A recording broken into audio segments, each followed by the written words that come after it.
Hi! Welcome back to our channel. Have you ever heard about the 5 love languages? Chances you did, because it's a very popular book by Gary Chapman. It's actually a great way to understand that we have different love languages, meaning that we don't receive or give emotional love the same way. So why should that be an issue? It actually brings a lot of tension to our relationship, and we will see why. As a matter of fact, did you know that you can use it too to share love with your children, With your friends, with your colleagues, teachers? and even your mother-in-law. Understanding our child's primary love language can help us tailor our expression of love to resonate with them more deeply. And basically have their love tank full. So stay with us until the end of the video. We will share 6 ways to help you discover your children's primary love language. As a little reminder, for you and us, let's look at the 5 love languages and how it can be applied to children.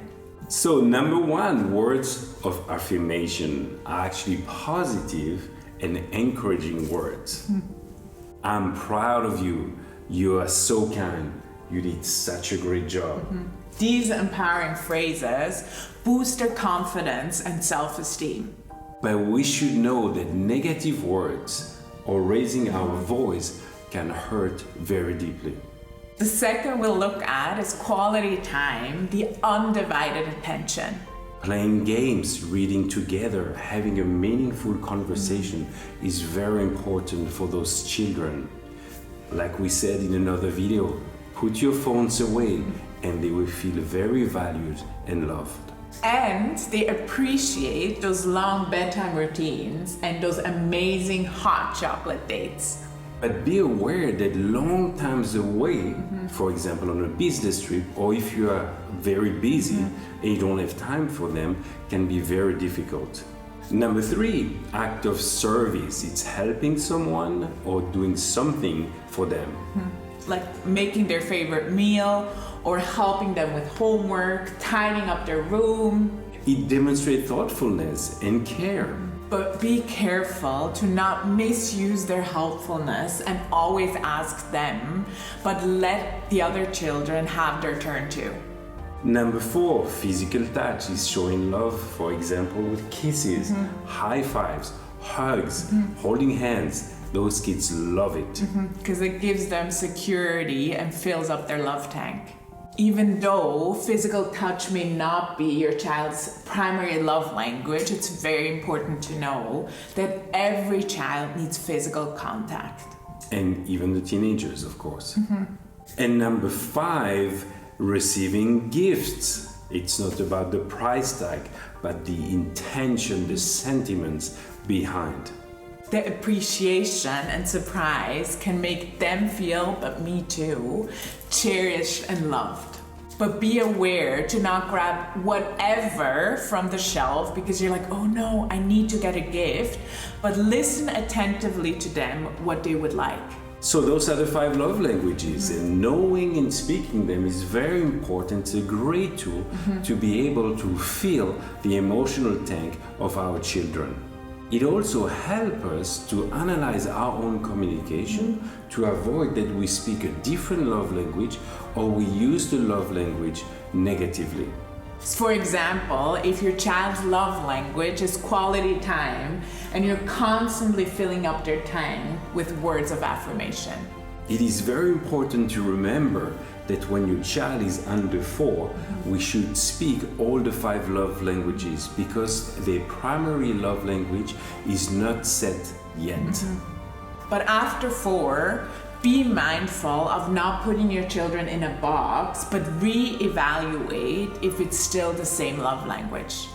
As we mentioned in the beginning of the video, let's go through the 6 ways how to discover the primary love language of your child. So number 1, how does your child expresses love to you? Mom, that coat looks really good on you. Thank you. Mom, I really love you. Likely words of affirmation. Your child grabs your hands while walking or comes while watching a movie and cuddles with you. Very close. Likely physical touch. Your child often comes in the kitchen to assist you while cooking or wants to rearrange the garage with you. Likely acts of service. And the child that brings you a board game to play or love those bedtime stories. Or asks about your next date. Likely quality time. And your little cute one that every time she comes back from school, on the way home she finds a leaf, maybe a stone, even a piece of wood, but she wants to bring it home to give it to you.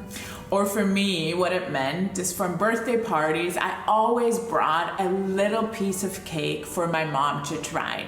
So likely gifts. Number 2, how does your child express love? This time not to you, but to others, to his peers, to his brothers and sisters, to his cousins.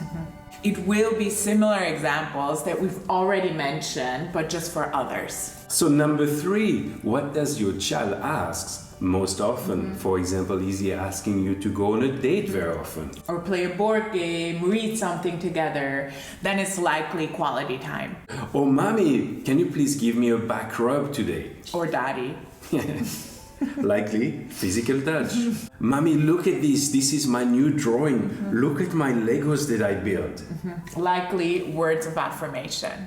And number 4, what does your child complain about? You're always working. You have never time for me. Likely quality time. Daddy, why don't you bring a gift when you come from a business trip? Because my friend, every time his dad returns, he gets something. Likely gifts.